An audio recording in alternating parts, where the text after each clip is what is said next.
నా ఫోన్ తీసుకుని నేను ఎవరెవరితో మాట్లాడుతున్నానని చెక్ చేసి చూసావా? నువ్వు అలా చెయ్యి. ఎందుకంటే గొడవ అయిపోతుంది. పొసెసివ్నెస్, సందేహపడాల్సి వస్తుంది. కానీ ఆ పొసెసివ్నెస్ లో ఎంత లవ్ ఉందో తెలుసా?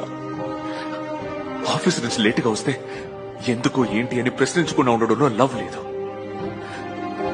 ఓ 4 సార్లు ఫోన్ చేసి బయలుదేరావా అని ఇబ్బంది పెట్టడంలో కూడా ఒక లవ్ ఉంది. నీ స్కూల్ ఎవరంటే నీకు మాటి మాటికి గుడ్ మార్నింగ్ పంపిస్తుంది.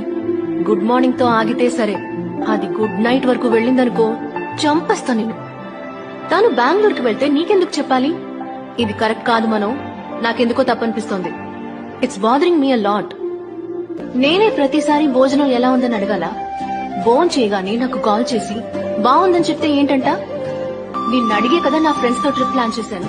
లాస్ట్ మినిట్ లో ప్రాజెక్ట్ ఎక్స్టెండ్ అయింది, రాలేనని చెప్పావు. నీకు నేను ముఖ్యమా, ప్రాజెక్ట్ ముఖ్యమా? ఎందుకు మనం ఈ మధ్య ఆఫీస్ నుంచి లేటుగా వస్తున్నావు? నేనేమైనా తప్పు చేశానా?